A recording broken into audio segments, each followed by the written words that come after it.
Bonjour mesdames et messieurs et bienvenue à votre dernière émission de l'année de cette semaine dans Dautré pour 2021. Nous serons de retour en janvier parce que nous allons prendre le congé des fêtes. Un petit résumé de ce qui s'est passé dans la dernière semaine.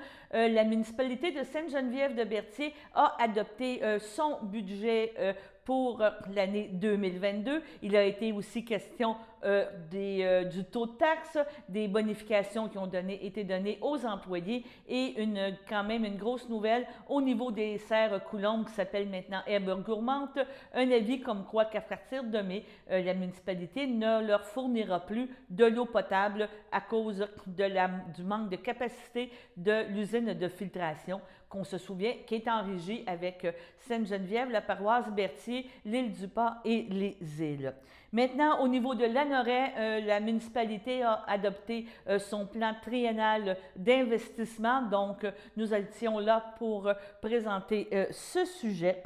Monsieur Yves Perron, en collaboration avec Monsieur Roch Grégoire, présente une pétition pour la protection de l'érosion des berges. On sait très bien que c'était un sujet qui a été traité durant la campagne électorale. On vous rappelle l'intervention de M. Perron qui l'a fait justement dans la campagne électorale de septembre. Par la suite, on vous parle de M. Jimmy Mondor qui, en collaboration avec Payé et avec Bain d'Antan, a fait une distribution de tartes au sucre autant dans les organismes communautaires que dans la communauté. Pour faire changement, on a parlé de COVID. Monsieur Daniel Paré, directeur de la vaccination, a parlé de l'arrivée des tests rapides en pharmacie et on vous a présenté aussi comment faire un test rapide. Par la suite, on vous parle de M. Jean Drainville. M. Drainville, qui est le responsable de la chorale de l'église de l'île du Pas, qui cette année est allé faire un peu d'itinérance, on pourrait dire, dans les résidences privées et qui présente un dernier concert au mois de décembre à l'église de l'île du Pas. Par la suite, on a parlé de la démission de Mme Sophie Lemercier qui quitte la maison Rosalie Cadron pour aller travailler à Culture Lanaudière.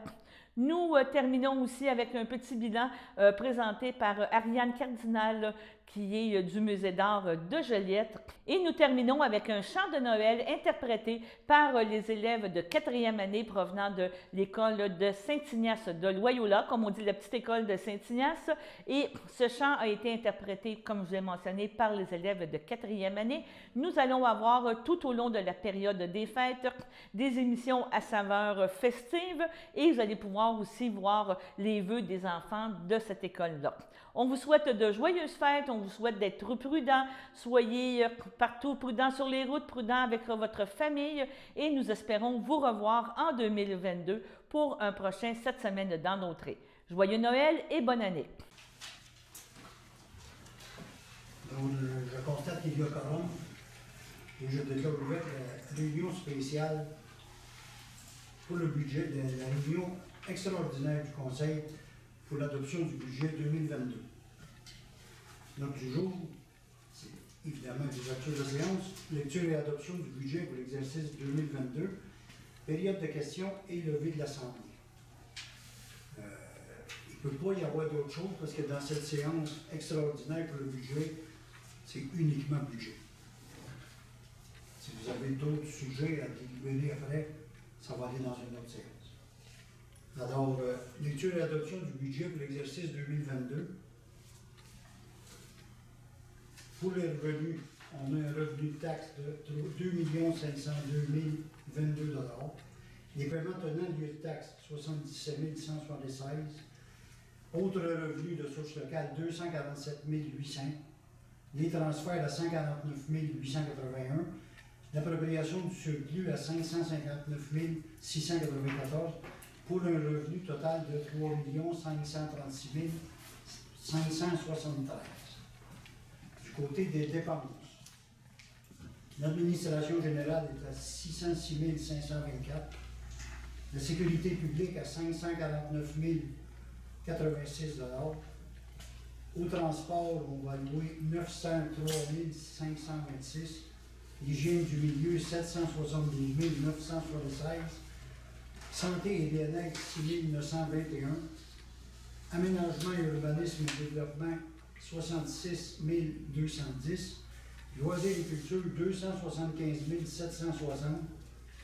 Dans autres frais, il y a 27 848. Le remboursement de la dette est à 259 920 et des investissements pour 582 904 et en amortissement 515 102. Là aussi, pour un total évidemment équilibré de 3 536 573. Si tout le monde est d'accord, vous n'avez pas de questions, ça me prend un proposeur et un secondeur pour accepter le budget 2022. Proposé par M. Burel, secondé par M. Cloutier. À ma droite, tout le monde est d'accord, à gauche aussi. C'est adopté à l'unanimité.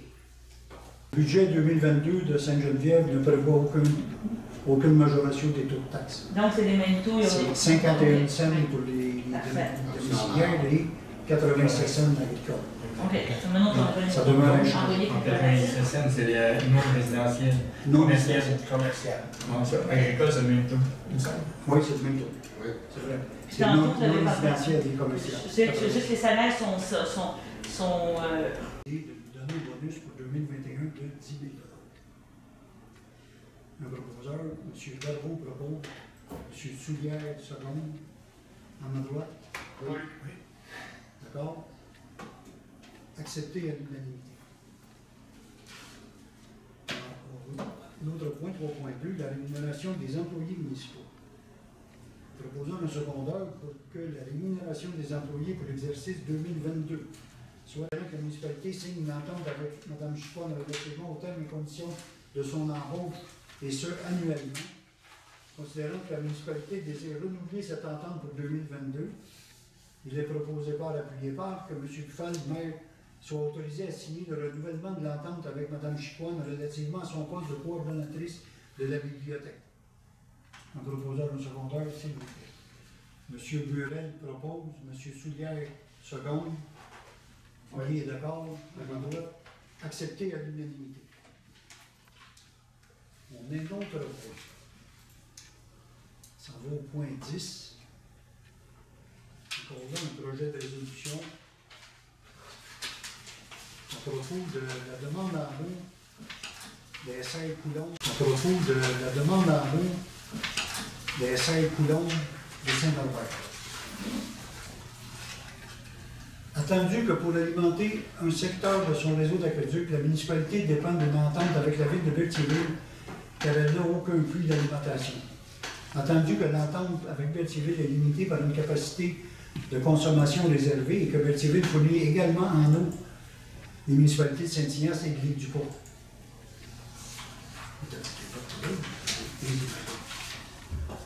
Attendu que Berthierville et Saint-Ignace n'étaient pas informés de cette situation, attendu qu'il n'y a pas d'entente entre la municipalité et la municipalité de Saint-Norbert pour la fourniture d'eau potable, attendu que les serres Coulomb, dans le cadre d'un projet d'agrandissement, a demandé à la municipalité de lui fournir 4 millions de gallons d'eau annuellement, attendu qu'après vérification, Berthierville n'est pas en mesure de fournir le surplus demandé en raison de la capacité limitée de ses infrastructures et de traitement de l'eau, les 4 municipalités alimentées doivent à l'occasion prendre des mesures afin de limiter la consommation pour maintenir le service. Attendu que la municipalité a également vérifié la possibilité de brancher les serres Coulomb au secteur alimenté par la municipalité de Sainte-Élisabeth, ce qui s'avère impossible compte tenu de la quantité d'eau que cette dernière peut fournir dans la municipalité. Attendu que la municipalité n'a pas à garantir la quantité d'eau qui doit être fournie et qu'en application du règlement sur les aqueducs et égouts privés, chapitre Q2R 4.01, elle peut suspendre le service à un abonné si l'usage que celui-ci en fait est susceptible de compromettre ou de nuire au service. Attendu que l'utilisation actuelle de l'eau de réseau par les serres Coulomb à des fins agricoles grève fortement la capacité disponible pour l'alimentation en eau potable et pour la protection incendie des citoyens des municipalités reliées à la centrale de pompage de Berthier et limite leur développement. Attendu que plusieurs projets de développement sont en voie de réalisation à Berthier, Saint-Ignace et Sainte-Geneviève et qu'ils dépendent de la disponibilité de l'alimentation en eau. Attendu de ce qui précède, il est évident que la municipalité ne peut poursuivre l'alimentation en eau des Saint-Coulombe car cette situation compromet le réseau et nuit au système. En conséquence, il est proposé et secondé et résolu de ce qui suit. D'aviser les Saint-Coulombe que la municipalité ne peut répondre à leur demande d'alimentation en eau et que compte tenu que ce branchement extraterritorial sans entente avec la municipalité de Saint-Norbert compromet et nuit au réseau d'alimentation des 4 municipalités, la municipalité devra suspendre le service au plus tard le 31 mai 2022. En résumé, ça... Il reste une pause. Pardon? Il reste une pause. Je m'excuse.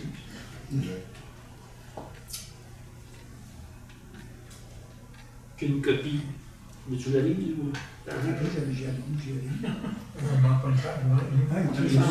Plus tard le 1er mai, le 31 mai 2022, et qu'une copie de la présente résolution soit transmise au ministère concerné.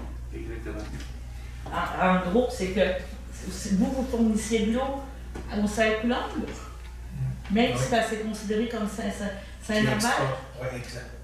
OK. Les Saint-Coulombe payent leur taxe à Saint-Norbert. C'est pas les citoyens de Sainte-Geneviève. Depuis des années, on fournit l'eau au Saint-Coulombe. Puis là, son grand projet d'agrandissement, il nous a demandé de plus que doubler son alimentation en eau. OK. Là, on a eu des réunions avec Berthierville, Saint-Ignace. Saint-Ignace aussi est responsable de l'île du Pont. Puis la capacité de l'usine de filtration à Berthierville est Comment on comprend là? à 100%. Même qu'en été, pendant la canicule, là, on demande au monde de se priver de l'eau, alors qu'on fournit des millions de gallons, 1 million de gallons. Parce que vous fournissez tous vraiment Saint-Esprit, c'est ça qu'on comprend là. Même le vignoble, puis tout ça. Ça arrête là. On arrête Vous arrêtez au vignoble. à la limite de Saint-Norbert. de Saint-Norbert. Oui, mais le vignoble, dans Saint-Esprit, là, ça doit partir de la paroisse, ça. Oui, c'est ça. Oui, le vent maudit, là, ça partit de sa paroisse, celui-là. C'est en continuant que vous avez fait un branchement spécial pour les Saint-Coulombe. C'était pas vraiment pour les Saint-Coulombe, à l'époque, c'était pour Alain. C'était pour M. Coulombe. En fait, les 2 Coulombe qui étaient à Saint-Norbert, qui étaient 2 cultivateurs. OK. Il avait besoin d'eau et Sylvain, quand il a fait ses serres, a demandé de grossir cette entrée-là. OK. Et je peux vous le dire parce que c'est moi qui l'ai fait. OK. Non, mais je ne pas, non, mais parce que c'est des choses qu'on ne sait pas. Non, là. c'est ça, exactement. Tu sais, tu sais pas que ça arrive là. C'est la seule place de Saint-Norbert que vous trouvez. C'est ça, exactement. Pourquoi ça a été fait, on ne sait pas. OK. On ne sait pas. Ce qu'il faut rajouter, c'est qu'on a eu plusieurs réunions. Bon, oui. Puis on a essayé de toutes les façons de l'aider à fournir l'eau là. Mais on en manque déjà pour les 4 municipalités qui sont desservies par la centrale de Berthierville. On ne peut absolument pas doubler. Non seulement on ne peut pas doubler, mais il faut qu'on arrête l'alimentation. Puis je pense que selon la loi, on avait un avis de 30 jours à donner, mais là on donne jusqu'au 31 mai. Parce que sinon, c'est Saint-Norbert, puis tout ça, c'est Sainte-Élisabeth. Il n'y a rien à faire avec Saint-Norbert, Ils n'ont rien, ils n'ont pas de prise d'eau, eux autres. Sainte-Élisabeth ne peut pas aller là non plus. Sainte-Élisabeth, on a tenté l'approche, parce que Sainte-Élisabeth nous dessert un peu dans le côté nord de la municipalité. Dans le bout de Fédéral, tout ça. Mais ils sont déjà, eux autres aussi, il manque d'eau à Sainte-Élisabeth actuellement. Du conseil municipal de la Lorraine. Alors, monsieur le directeur général, si vous voulez bien lire l'avis de convocation, s'il vous plaît. Avis de convocation à Mme Lynne Clermont, Marie-Ève Mondor, Lucie Ouellette et José Castonguay, à Messieurs André Villeneuve, Martin Lavallée et François Boisjoli. Mesdames, Messieurs, avis spécial vous est par la présente donnée par le sous-signé qu'une séance extraordinaire est convoquée par Marc-André Maheu, secrétaire trésorier et directeur général, pour être tenue au lieu ordinaire des séances du Conseil, mardi le 14 décembre 2021 à 19h, et qu'il y sera pris en considération le sujet suivant: adoption du programme triennal d'immobilisation 2022, 2023, 2024. Ça a été donné à l'Honoré le 6 décembre 2021 et c'était signé par moi-même. Merci. Alors, nous avons le quorum. Alors, ouverture de la séance. Est-ce que j'ai un proposeur pour l'ouverture de la séance? Je propose. Proposé par M. Boisjoli. Est-ce qu'il y en a plusieurs? Bien. Ah, c'est la voix qui est séance sur le geste. Alors, Mme Lucie Ouellette appuie. Donc, avis de convocation proposé et résolu que l'avis de convocation soit adopté tel que lu. Est-ce que j'ai un proposeur pour l'adoption? Je propose. Proposé par M. Boisjoli. Il y en a plusieurs. appuyé par Mme Lynne Clermont. À ma gauche, je suis en faveur. À ma droite. D'accord. Est-ce que j'ai demandé tantôt le vote à gauche et à droite? Non. Vous êtes d'accord? Parfait. Vérification du quorum, donc c'est fait. Point 3, programme triennal d'immobilisation. Alors, 2022-2024, Monsieur le secrétaire directeur général, je vous laisserai en faire la lecture aussi. Donc, au niveau du programme triennal d'immobilisation pour les années 2022, 2023 et 2024, en 2022, asphaltage et amélioration des rues, du Fonds général 500 000, d'autres sources, dont le programme d'aide à la voirie locale 677 000. Encore en 2022, émissaire pluvial, un montant de 225 000 provenant du fonds réservé et du fonds de roulement. Encore en 2022, agrandissement de la caserne incendie, autre source, 1 875 000, c'est un règlement d'emprunt. Réfection du quai, 195 000 provenant du fonds général. Encore en 2022, construction du puits 6.3, ça vient de d'autres sources que le fonds général, c'est-à-dire un règlement d'emprunt pour 1 300 000. Encore en 2022, remplacement de la génératrice Hôtel de Ville, donc 5 000 du fonds général, 81 000 du fonds de roulement. Travaux de rénovation pavillon Jean Bourdon, 98 000 qui proviennent du fonds général. Encore en 2022, travaux de réfection des rues du Couvent, Rondeau et d'une partie du chemin de Joliette, un montant de 1 500 000 provenant du programme de la TEC. Finalement, un véhicule, 10 000 provenant du fonds général, 75 000 provenant du fonds de roulement. Donc, total de l'année 2022, 808 000 provenant du fonds général, de d'autres sources, 5 733 000.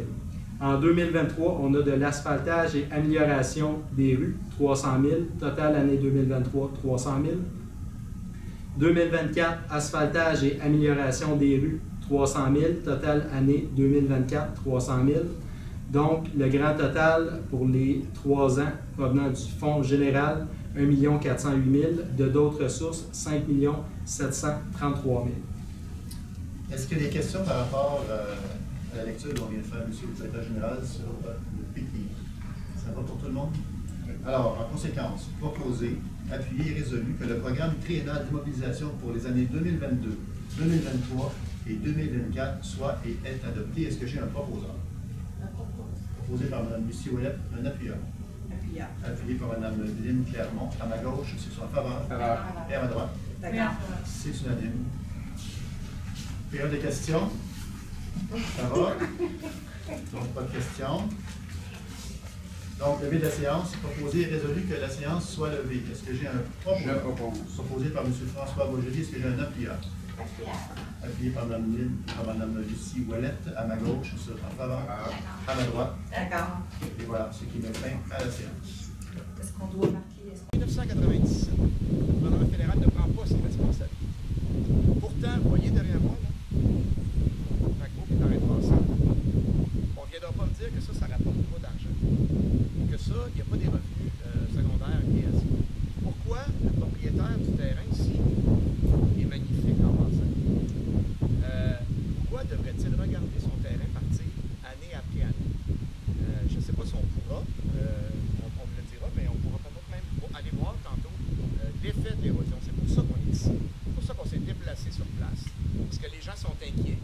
Les gens continuent année après année à payer les mêmes taxes sur un terrain parti. Puis à un moment donné, ben, c'est les structures, les maisons, les bâtiments qui vont être mis en danger. Et c'est le patrimoine aussi, c'est les terrains. Il faut penser à nos citoyens. Donc c'est bien, on a une voie maritime, on n'a rien contre, c'est parfait. OK, mais c'est une voie maritime dans laquelle on a autorisé depuis 1997, il y a eu des travaux de dragage. Le tonnage des navires a été augmenté. Tout ça, c'est correct, c'est bien fait. Mais les citoyens ont besoin de support. Et le fédéral doit prendre ses responsabilités. On est en 2021, 1997, il n'y a plus rien qui se passe. Alors moi, dans les derniers mois, j'avais parrainé une pétition de citoyens de la circonscription qui avait pour but de demander au fédéral de prendre ses responsabilités, entre autres limiter les capacités de vitesse et d'amener un programme financier. On parle d'argent là, financier pour soutenir nos citoyens et nos municipalités pour l'aménagement des berges. y a moyen de faire ça tout en respectant l'environnement. Il y a moyen de faire ça en respect aussi des gens. On parle beaucoup de respect de l'environnement et c'est une bonne chose. Mais il faut aussi commencer à parler du respect du citoyen. Puis arrêter cette espèce d'attitude de mépris. 1997-2021, sérieusement, y a-t-il juste moi qui trouve que ça n'a pas de bon sens? À un moment donné, il va falloir que ça bouge. J'ai un collègue, député, Xavier Berson-Duval, dans le coin de Verchères, qui avait par année une pétition semblable. Et le mouvement citoyen créé à la suite de ça m'a mené à une demande de recours collectif contre le gouvernement fédéral. Et pourquoi je suis ici aujourd'hui pendant la campagne? C'est parce que c'est un dossier que je voulais continuer à travailler, mais aussi et beaucoup parce que dans les derniers jours, la Cour supérieure du Québec a autorisé ce recours collectif. Et ça pourrait être une piste intéressante pour les gens de Berthier-Masquinongé de se joindre ou de créer leur propre recours. Et si ça s'est passé, on ira encore plus loin dans une prochaine étape. Mais vous pouvez être assuré que le député de Berthier-Masquinongé va appuyer ces gens, ces municipalités. On va talonner le gouvernement. Il faut dorénavant que le fédéral prenne ses responsabilités dans le cadre de l'érosion des berges. C'est le genre de dossier, moi, qui me révolte et qu'il faut qu'il bouge. Ça fait trop longtemps qu'on a. Je vous ai mentionné tantôt la présence du maire, M. Barth, et de plusieurs conseillers. Il y a plusieurs citoyens qui sont ici aussi. Je vous salue tous et chacun. Je vous remercie de vous être déplacés ce matin. Vous pouvez compter sur nous. On va se battre avec vous. J'aimerais peut-être que M. Barth vienne prendre la parole s'il veut dire quelques mots. Parce que s'il y a quelqu'un qui connaît le dossier, qui le vit quotidiennement depuis plus longtemps que moi, je suis député depuis 20 mois, M. Barth est maire depuis plus longtemps que ça. Et je pense qu'il y a un témoignage intéressant à vous donner. M. Barth, merci. Bonjour, je me présente, je suis Jimmy Mondard du IGA Famille Mondard à Berthierville. Encore cette année, avec deux partenaires d'affaires de Berthier, Jean-Claude Payet de chez JM Payet et Steve Arnois des Beignes d'Antan, on a décidé de récidiver après le succès de notre pâté de Berthier l'an passé. Cette année, on revient avec une délicieuse tarte au sucre qui sera offerte à nos concitoyens, aux organismes, aux résidences de personnes âgées et à vous, chers clients. Donc, c'est en unissant nos forces qu'on a décidé de donner aux suivants. Ça nous fait plaisir, ça nous a fait chaud au cœur de le faire. On a eu du plaisir à le faire. Pour moi, Jean-Claude et Steve, vous n'êtes pas nos clients, vous êtes notre parenté, vous êtes nos amis, vous êtes notre famille. Donc, c'est avec plaisir qu'on vous offre ce présent pour cette année. De la part de moi, ma famille et de toute mon équipe de Beignes d'Antan, nous vous souhaitons de très joyeuses fêtes cette année. De la part de toute l'équipe de JM Payet, Berthierville et Sorel, on vous souhaite des joyeuses fêtes. Et au nom de tout le personnel du IGA Famille Mondard, on vous souhaite un joyeux temps des fêtes. Au Québec, on veut compter sur au moins 10 millions de tests rapides pour le mois de décembre. On insiste d'ailleurs pour recevoir notre quote-part traditionnel qui est 22,6 % de toutes les acquisitions du gouvernement fédéral. Donc, oui, un 10 millions d'entrée de jeu, et bien sûr, on s'attend à voir beaucoup plus au cours des prochaines semaines et des prochains mois. Et c'est pour ça qu'on est fiers aujourd'hui de pouvoir annoncer que dès lundi prochain, on sera en mesure de débuter la distribution graduelle des tests rapides à toute la population en général. Présentement, on a déjà livré plus de 6 millions de tests pour nos plus jeunes au niveau des écoles primaires et des garderies où sont en train d'être distribués présentement. Et si les livraisons arrivent à temps, bien sûr, ils seront distribués avant les vacances de Noël. L'annonce aujourd'hui pour l'approche populationnelle, c'est que nous avons maintenant une entente avec nos pharmacies communautaires, plus de 1900 pharmacies au Québec qui pourront, dans le fond, distribuer les tests à la population. C'est le plus grand réseau de distribution qu'on pouvait compter, là, je pense, pour donner de l'accessibilité pour ces tests-là. Tout ce qu'on va recevoir du gouvernement fédéral, eh bien, au cours des prochaines semaines, on va le mettre disponible au niveau des pharmacies. On a mis en place un réseau de distribution qui va être robuste. On l'a vu au niveau de la vaccination et on va pouvoir compter aussi sur eux pour la distribution des tests rapides. Les personnes pourront recevoir 5 tests gratuitement par période de 30 jours. Encore une fois, tant et aussi longtemps qu'on nous aurons des tests disponibles. Donc lundi, il y a une partie de la population qui aura accès à ces tests, mais plus que le gouvernement fédéral, encore une fois, va nous en emmener avec notre réseau de distribution, on va les rendre disponibles. Et d'ailleurs, on va s'assurer de bien le communiquer à la population, un peu à l'exemple des vaccins. lorsqu'on en recevait 100 000, 200 000, 300 000, eh bien, on va le rendre disponible, cette information-là, pour que le public soit capable de nous suivre et de voir que les tests deviennent de plus en plus disponibles. De plus, on est conscient que pour la période des fêtes, on a d'autres tests rapides qui sont dans d'autres contenants qu'on va rendre disponibles au niveau des résidences pour personnes âgées et pour nos CHSLD, encore une fois, comme un outil de prévention pour nos usagers qui seraient symptomatiques. Encore là, on va continuer, dans le fond, le programme qu'on met en place. On veut le rendre disponible et viable pour les 3 prochains mois. Oui, pour le temps des fêtes, on va faire tout ce qui est en notre possible pour les rendre disponibles, mais encore une fois, tant qu'on va recevoir des tests rapides du gouvernement fédéral, on va les rendre disponibles en janvier, en février et en mars, parce qu'encore là, on doit se préparer aussi pour les prochaines semaines et les prochains mois.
Effectivement, la chorale de l'Île du Pas a un très, très grand historique.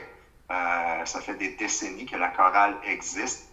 L'année dernière, à cause de la pandémie, c'était la première fois depuis justement très, très longtemps qu'il n'y a pas eu de chant à la messe de minuit. En fait, il n'y a pas eu de messe de minuit tout court. Donc, évidemment, on n'a pas pu faire cette activité-là. Et cette année, étant donné que là, la pandémie nous permettait certains rassemblements, donc la chorale avait le goût de se réunir de nouveau. Et on s'est dit pourquoi, même s'il n'y avait pas nécessairement de messe de minuit à faire, pourquoi on ne se réunirait pas et qu'on ne fait pas profiter de nos chants aux gens qui sont plus seuls et qui ont surtout très souffert durant la pandémie. Donc, on a effectivement mis en place là, 3 concerts dans les résidences de la région. Donc, on est allé au château, CHSLD Le Château. On est allé à la Villa Berthier et à la Villa Royale également dans la fin de semaine du 27-28 novembre pour leur faire un concert.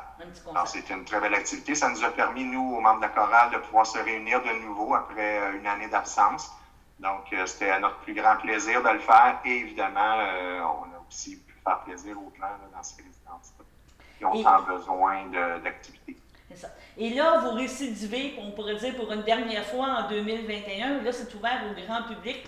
Toute la population est invitée de s'imprégner justement de l'esprit de Noël à une semaine de Noël, donc le 19 décembre, à la Visitation de l'Île du Pas. C'est bien ça? Exactement. Donc, on va renouer avec notre Église, mais plutôt que de le faire à la messe de minuit, cette année, on va le faire le dimanche 19 décembre à 14h, où on va refaire sensiblement le même spectacle qui a été fait dans les résidences. Mais on va le faire pour tout le public. Et là, vous récidivez, on pourrait dire, pour une dernière fois en 2021. Là, c'est ouvert au grand public. Toute la population est invitée de s'imprégner justement de l'esprit de Noël à une semaine de Noël, donc le 19 décembre, à la Visitation de l'Île du Pas. C'est bien ça? Exactement. Donc, on va renouer avec notre Église, mais plutôt que de le faire à la messe de minuit, cette année, on va le faire le dimanche 19 décembre à 14h. Où on va refaire sensiblement le même spectacle qui a été fait dans les résidences, mais on va le faire pour tout le public qui souhaite y assister. Donc, l'église va être ouverte à pleine capacité, donc 200 places qui vont être disponibles.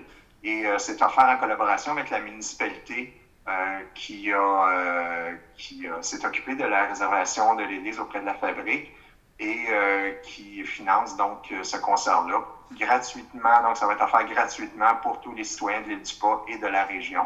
On rappelle qu'il va falloir porter le masque et avoir le passeport vaccinal pour rentrer pour le spectacle, mais la capacité peut être maximum. Tu es d'accord avec moi sur ça, Jacques? Oui, exactement. Ça va être comme une salle de spectacle. Donc, le passeport, le masque, mes capacités maximales. Donc, il y a 200 chaises qui sont offertes, qui sont disponibles dans l'église. Donc, dès 14h, on va être ouvert. OK. Et on s'attend justement au fameux minuit chrétien, j'imagine, puis c'est interprété par qui dans ce temps-là? C'est quoi votre voix? Parce que c'est toujours été un chant de Noël qui est emblématique et que c'est toujours une espèce d'apothéose quand on chante ce chant-là, parce que ça représente beaucoup de traditions, mais l'honneur de chanter ça, c'est important aussi. Oui, tout à fait. On va reprendre très exactement là, tous les chants classiques que l'on fait à la messe de minuit. Donc, évidemment, le fameux Minuit chrétien qui sera interprété par Antoine Mongeau-Drainville. Oh. On va aussi refaire le Glorie Alléluia qui clôt toujours nos messes de minuit. Donc, Antoine aura l'honneur de nous faire le Minuit chrétien. Le Glorie Alléluia sera chanté par la chorale. Et tous les autres chants traditionnels qu'on fait durant la messe de minuit, que ce soit la Deste Fideles, que ce soit les Anges en nos campagnes, sa berger, etc. Et on ajoute quelques surprises qu'on était en train de préparer pour ce spectacle-là. Donc, il va être un peu plus long que le spectacle qu'on a fait dans les résidences. Donc, les gens sont les bienvenus à venir voir les surprises qu'on leur prépare, quelques chants supplémentaires, quelques interprètes supplémentaires exactement, avec nos super musiciens qui nous accompagnent aussi. J'ai vu, vous avez des musiciens. Maintenant, vous avez un violon, vous avez un violon, vous avez piano, vous avez guitare. C'est ça que je comprends, hein?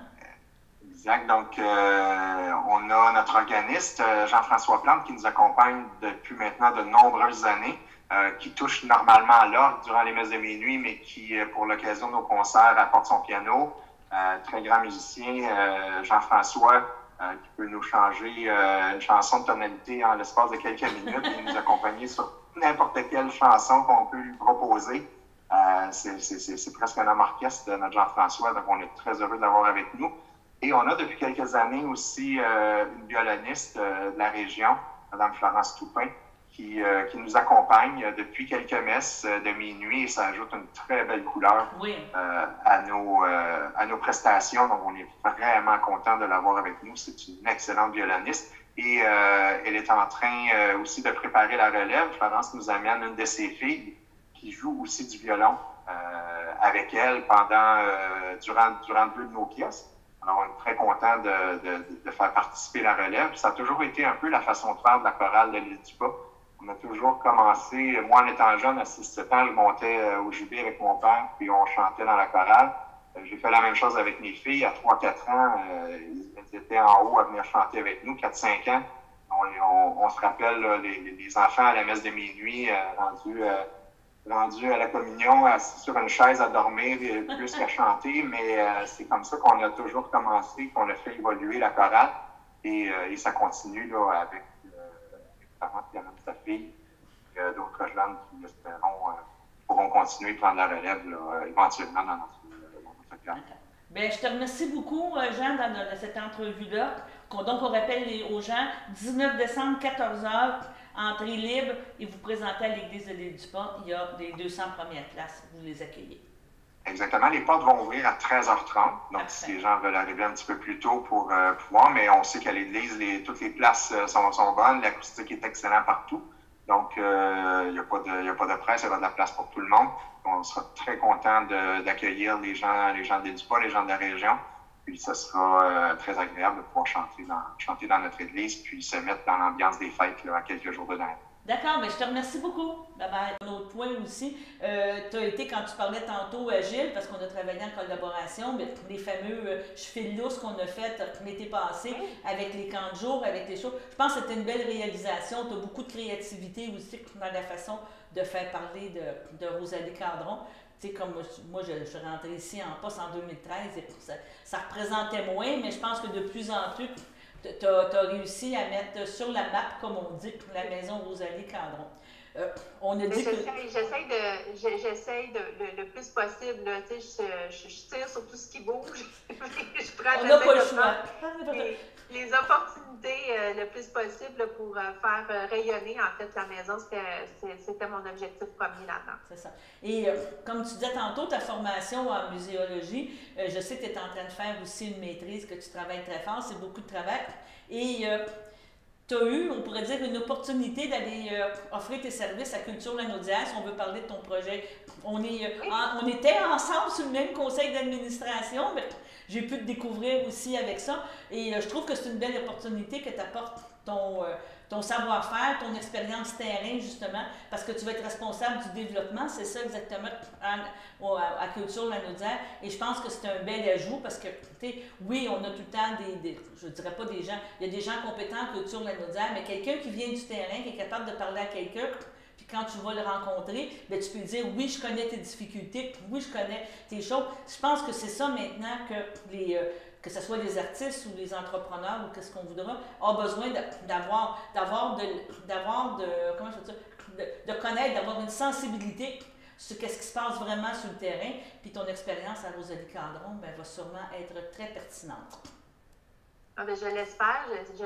C'est sûr que j'arrive dans une équipe qui est déjà formée, puis je connais plusieurs membres de cette équipe-là, puis je suis certaine que tout le monde va être capable de m'aider aussi à m'intégrer puis à bien servir les artistes, les travailleurs culturels, les organismes de Lanaudière. C'est pour ça que je suis là. Puis je le voyais, à chaque fois que j'étais sur une table de concertation, je sentais, là, j'entendais les gens parler de leurs projets, de leurs difficultés. J'avais envie de mettre l'épaule à la roue puis d'aller les aider, mais c'était pas ma tâche. Tandis que là, maintenant, ça va vraiment être mon travail de pouvoir collaborer à ces projets-là puis d'aider les gens à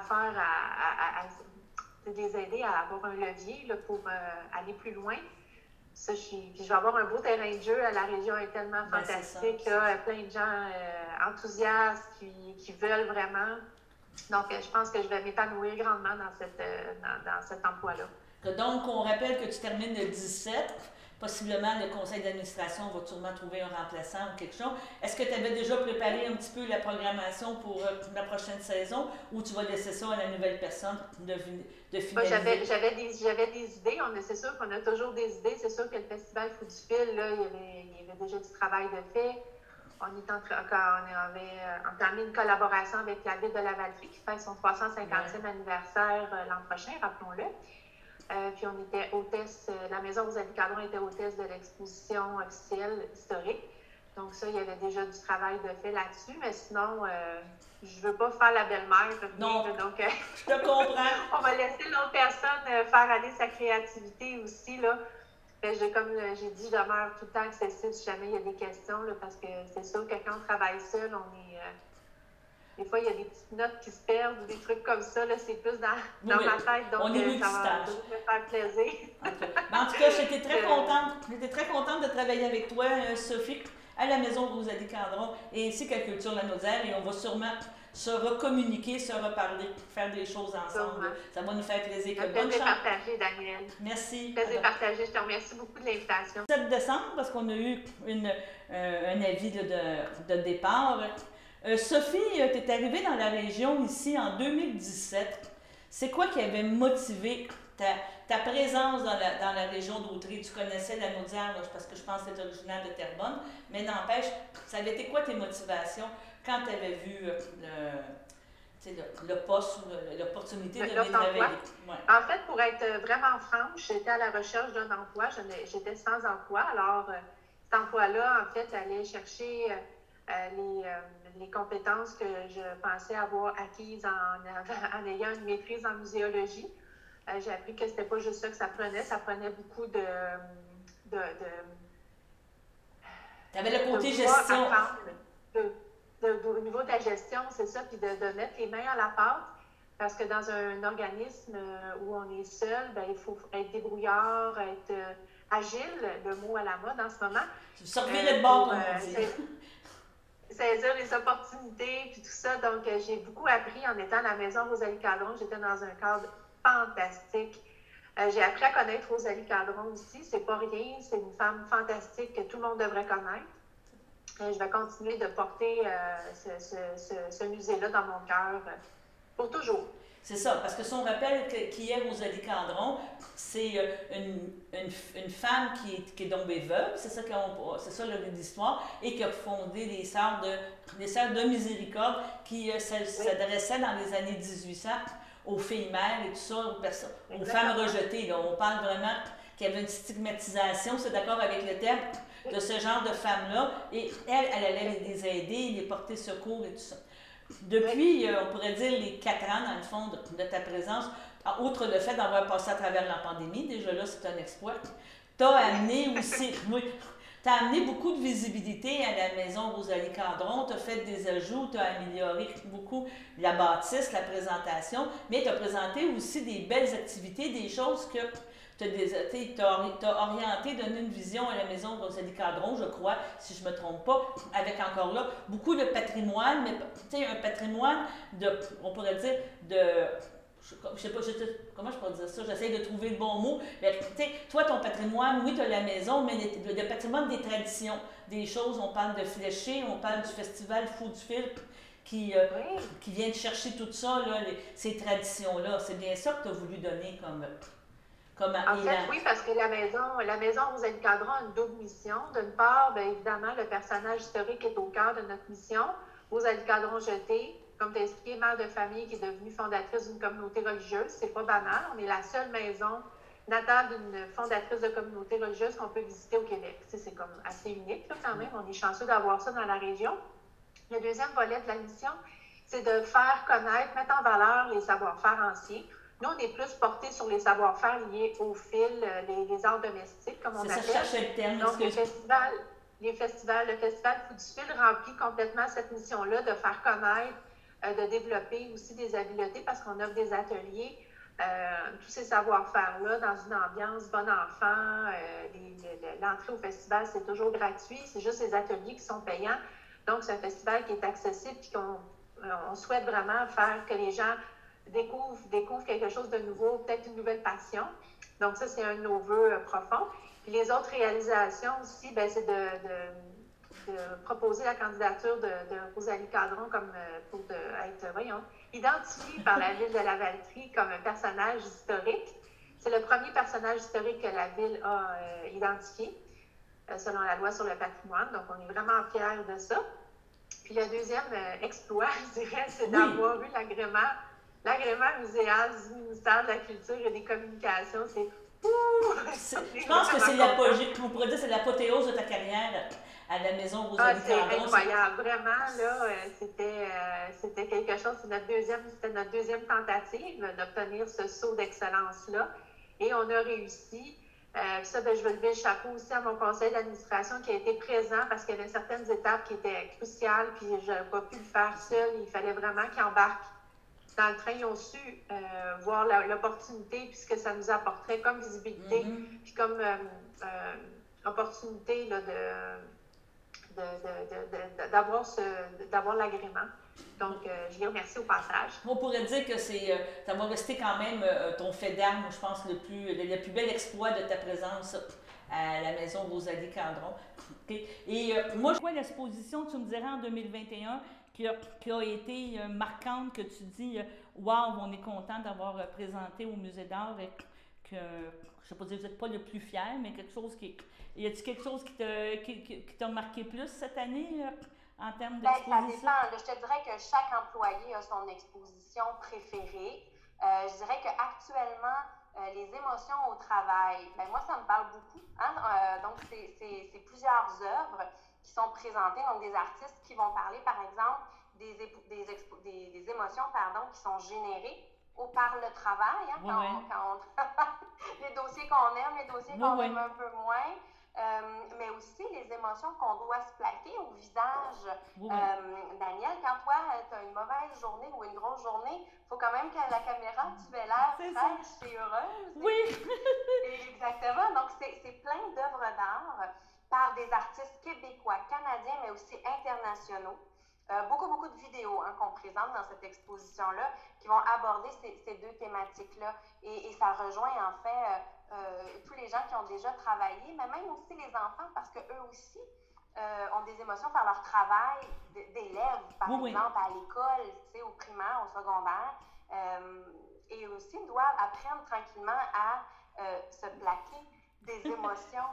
Faut toujours avoir l'air heureux, faut toujours avoir l'air... T'as raison. C'est ça, tu sais, ils apprennent, là, je peux pas faire une crise de bacon à terre quand je suis à l'école puis que la professeure, elle me dit quelque chose avec lequel je suis pas d'accord. Oui, je comprends. Bon, peut-être que les tout-petits le font, mais graduellement, ils apprennent ça, ce qui fait que nous, aujourd'hui, en tant qu'adultes, quand mon directeur, elle me dit quelque chose, j'ai pas le droit de faire une crise de bacon au sol. C'est ça. Donc, ça touche tout le monde, cette exposition-là. Elle est vraiment formidable. Donc, moi, c'est une des expositions qui m'intéresse, puis elle est encore... on peut encore la voir. Bonjour Ariane, comment ça va? Bonjour, ça va bien, toi? Ça va bien. Je suis en compagnie d'Ariane Cardinal, que ton titre, c'est conservatrice, mais aussi animatrice au niveau jeunesse. Hein? C'est bien ça, au Musée d'art de Joliette? Je suis conservatrice à l'éducation, donc je m'occupe, de la jeunesse, mais je m'occupe aussi là, de toutes les autres clientèles. D'accord. Et aujourd'hui, on va faire un petit bilan, premièrement, de l'année 2021 au musée. Si on se rappelle, janvier-février, vous étiez confiné, fermé, mais le musée a quand même tenu des expositions virtuelles. Je sais que vous avez été très actifs, vous avez trouvé des moyens justement d'animer encore le musée, mais à distance. Peux-tu nous parler de cette expérience-là? Comment vous avez vécu ça de l'interne? Mon Dieu, de l'interne, là, on a hâte à nos vacances, mais sinon, ça s'est super bien passé, c'est-à-dire que je pense que ça l'a démontré à quel point le musée est vraiment ancré dans sa communauté ou à quel point il est soutenu par les communautés, par les visiteurs, parce qu'ils ont embarqué dans toutes nos folies. que ce soit musée en quarantaine, tu parlais d'exposition virtuelle. Tu sais, musée en quarantaine, c'est à chaque mois, on lance une thématique. Les professionnels, les artistes écrivent des articles sur cette thématique-là. On présente des œuvres et les gens, la population, la communauté, lit les articles, consulte le blog, puis après ça, crée une œuvre en lien avec cette thématique-là. Donc, l'interprète aussi à leur façon. Donc, embarque dans ce dialogue-là que nous, on initie. Donc, c'est vraiment formidable. On a connu là, une taux de participation incroyable avec Musée en quarantaine. Toutes nos activités en ligne là, à l'éducation, les conférences. Il y a une conférence qu'on a eu 220 personnes, je veux dire, en présence. Je n'ai pas ça là, pour une conférence du jeudi après-midi. C'était incroyable. Les gens nous ont vraiment suivis. Ont embarqué, puis ne serait-ce qu'avec nos campagnes de financement là, avec la Fondation, les gens là, ont donné tellement généreusement, ont supporté, assuré la pérennité du musée, ou encore avec le fameux don d'œuvre là, de la famille Morissette. C'est ça qu'on voulait parler tantôt, mais là, tu m'en parles tout de suite. Oui. Oh mon Dieu, je m'excuse. Non, mais c'est correct, parfait. Ça fait partie du bilan. Là. Moi, je m'en allais en décembre, mais on peut en parler tout de suite. C'était impressionnant.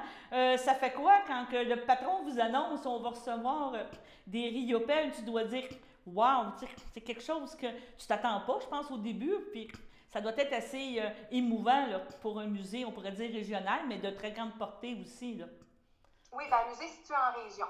Oui, c'est ça. Effectivement, pour nous, c'est incroyable. Puis c'est le don, oui, mais c'est aussi toute l'histoire qu'il y a derrière le don. Donc, de la famille Morissette, donc, qui pour leur père, tu sais, qui offre donc ce don-là de ces œuvres incroyables, des Bordua, des Riopelle, bien plus encore. Pour nous, c'est formidable. On a réagi avec un cri de joie ici au musée. Je vais poser une question indiscrète. Est-ce que les œuvres sont arrivées au musée? Est-ce que vous les avez vues ou ça s'en vient? Là? Est-ce qu'il y a tu peux me dire, c'est déjà dans les voûtes, là. Je veux que ça soit une exposition. Elles sont dans les voûtes. Elles sont dans les voûtes. Bon, que tout est réglé. Oui. Mais je ne connais pas tous les détails. Est-ce qu'il y en a d'autres à arriver? Aucune idée. Mais les belles pièces sont dans les voûtes. Il y en a déjà, effectivement. Au mois de mars, ça leur a commencé. Je ne sais pas si je me souviens pas, j'avoue, si vous avez eu le temps de faire les camps, le camp de la semaine de relâche, mais tu as fait les camps d'été, que ça a été un gros succès. Je pense que c'était phénoménal encore, toute l'activité qui a été proposée pour les jeunes, pour les camps de jour. C'est bien ça, hein? Ah oui, définitivement. Mais pendant la relâche, tu l'as dit, on n'a pas pu faire le camp de jour de la relâche. Donc, on a fait des activités en ligne qui ont été super populaires encore une fois. Et puis, effectivement, le camp de jour d'été a été un énorme succès, presque complet. Encore une fois, on était séparés dans 2 lieux, au musée, à l'école Les Mélèzes avec nos partenaires, à l'école aussi l'Académie Antoine Manceau qui était aussi partenaire. Puis, toujours grâce à la MRC de Joliette, on a pu proposer des places gratuites pour les familles un peu plus défavorisées. Les places sont distribuées toujours par la table de la petite enfance là, de Joliette. Et puis, c'est sûr que grâce à des partenaires comme JA de Sèvres, la MRC de Joliette, on a réussi à organiser un camp, pas juste sécuritaire pour les enfants, évidemment, mais vraiment super intéressant pour les enfants. Là, on a fait plein d'activités de création, on va jouer dehors, on fait toutes sortes de choses. Fait que ça a été un énorme succès encore une fois, puis on a hâte à l'année prochaine. Je ne sais pas si tu es au courant, mais on a participé indirectement à vos camps, parce qu'avec Rosalie Cadron, vous avez fait des ateliers de tissage. Et c'est nous qui fournissions les équipements pour le faire en Zoom, que c'est pour ça qu'on est vraiment content aussi indirectement d'avoir participé. On a trouvé ça passionnant, proposer ces ateliers-là. Encore là, vous avez été très agiles, puis ça avait été fait avec Rosalie Cadron puis Sophie Lemercier. C'est nous qui avions été... Oui, les enfants, ils ont capoté sur cette activité-là, puis après ça, ils avaient peur ils voulaient garder pour eux ces œuvres-là, ils pouvaient les garder effectivement, mais je ne sais pas, sur le coup, là, ils avaient peur qu'on leur dise, ben non, il faut les renvoyer à Rosalie Cadron. C'est ça. à la maison. Puis non, ils étaient très contents, les enfants, ils ont adoré cette activité-là. Maintenant,